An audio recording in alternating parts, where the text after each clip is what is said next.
BJP ने हरियाणा में तीसरी बार जीत दर्ज कर ली है। चुनाव काफी नजदीकी था, जिसमें बीजेपी ने कांग्रेस से सिर्फ 1% से भी कम वोटों से बढ़त बनाई। लेकिन 2019 के मुकाबले कांग्रेस ने 11% वोट ज्यादा पाए, जबकि बीजेपी का वोट शेयर 3% बढ़ा। लेकिन इसके बावजूद बीजेपी ने 57 साल पुराना रिकॉर्ड कैसे तोड़ा, इस जीत के कई मायने भी निकाले जा रहे हैं।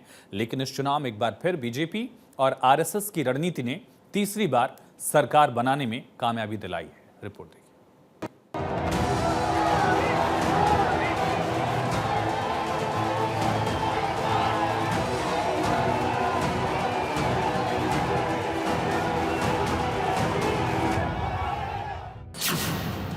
हरियाणा का दलित फैक्टर, पीएम का एक्स फैक्टर।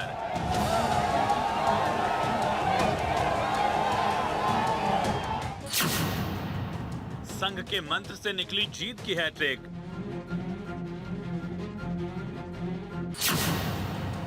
जाति के चक्रव्यूह को बीजेपी ने तोड़ दिया।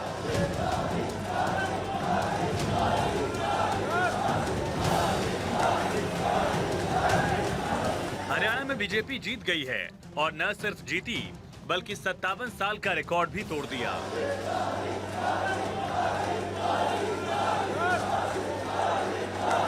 हरियाणा में बीजेपी की बल्ले बल्ले हो गई।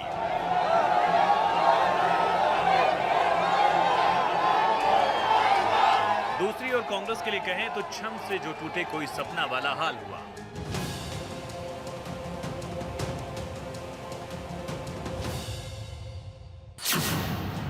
बीजेपी ने चुनाव में 48 सीटें जीती, कांग्रेस को 37 सीटें मिली। बीजेपी ने चुनाव में 22 नई सीटों पर अपना कब्जा जमाया। दूसरी तरफ कांग्रेस ने भी 22 सीटों पर जीत दर्ज की। बीजेपी ने पिछली बार जीती हुई 26 सीटें बरकरार रखी, कांग्रेस ने 15 सीटें बरकरार रखी। दोनों पार्टियों ने चुनाव में पुरानी सीटें गंवाई भी। बीजेपी 14 ऐसी सीटें हार गई, वहीं कांग्रेस के उम्मीदवार भी 16 पुरानी सीटों को बचा नहीं पाए।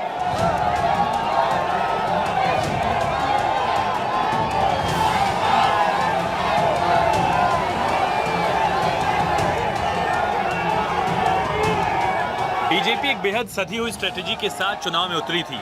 पार्टी ने अपना वोट बेस मजबूत करने से लेकर वोकल फॉर लोकल और स्थानीय मुद्दों पर फोकस कर अपनी जीत पर मुहर लगाई। हरियाणा चुनाव में बीजेपी का पूरा प्रचार भ्रष्टाचार मुक्त सरकार, रोजगार के अवसर और किसानों के लिए लाभप्रद योजनाओं के आसपास रहा। बीजेपी की पारदर्शी रोजगार नीति से संबंधित नीतियों का फायदा भी बीजेपी को मिला। इस बार के हरियाणा चुनाव में बीजेपी ने 39.94% यानी लगभग 40% वोट पाए। कांग्रेस को 39.09% वोट मिला। दोनों पार्टियों में सिर्फ 0.85% का अंतर था।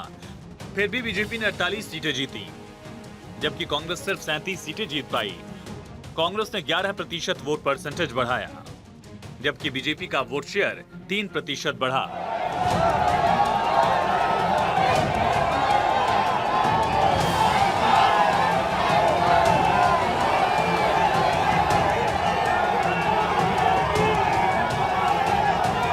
लेकिन फिर भी बीजेपी की सीटें ज्यादा आई। बीजेपी ने सधी हुई रणनीति के साथ ग्रामीण क्षेत्रों पर फोकस किया। इसके लिए बीजेपी और आरएसएस के कार्यकर्ताओं ने हरियाणा चुनाव में सक्रिय भूमिका निभाई। आरएसएस ने हरियाणा में जमीनी स्तर पर काम किया। ऐसे में कहा जा सकता है कि हरियाणा में बीजेपी की दमदार परफॉर्मेंस में आरएसएस की बड़ी भूमिका रही है।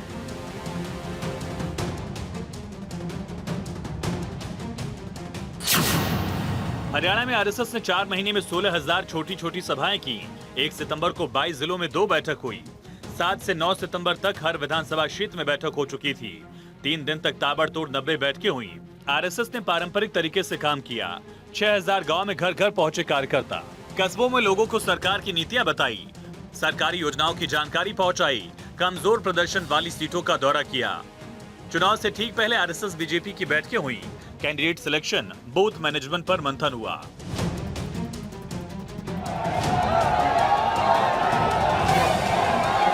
कांग्रेस का पूरा फोकस जाट वोटर्स तक ही था, जिस वजह से बाकी समुदायों पर ध्यान नहीं गया। लेकिन बीजेपी ने गलती नहीं की। इस बार के चुनाव में गैर जाट वोटों की बड़ी भूमिका है।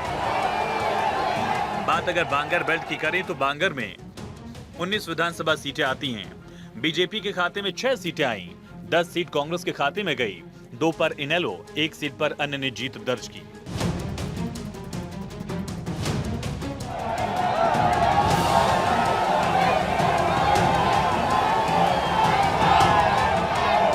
विधानसभा चुनाव में पोस्टर गर्ल पहलवान विनेश फोगाट ने कांग्रेस प्रत्याशी के रूप में जीत दर्ज की। इसके बावजूद जाट वोटों पर कांग्रेस पूरी तरह पकड़ नहीं बना पाई। यही कारण रहा कि जाट बहुल 9 सीटों पर कांग्रेस जीत पाई, लेकिन जाट बहुल 6 सीटों पर बीजेपी ने भी जीत दर्ज की। हरियाणा को 6 हिस्सों में बांटा जा सकता है: अंबाला, करनाल, हिसार, रोहतक, गुरुग्राम और फरीदाबाद। हर क्षेत्र में बीजेपी और कांग्रेस के वोट शेयर अलग अलग रहे। फरीदाबाद में बीजेपी को 46%, कांग्रेस को 33% वोट मिले। नतीजा ये हुआ कि बीजेपी ने 7-2 से जीत हासिल की।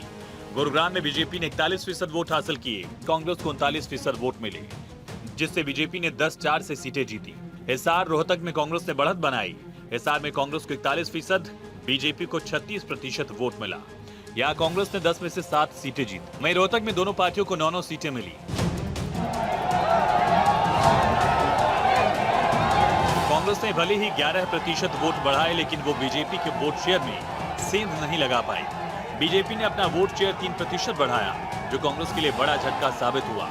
इसके अलावा जेजेपी का वोट शेयर कम होने से कांग्रेस को ज्यादा फायदा नहीं हुआ, क्योंकि बीजेपी ने भी जेजेपी के वोटों में से कुछ हिस्सा अपने में मिला लिया। Bureau report, Bharat 24।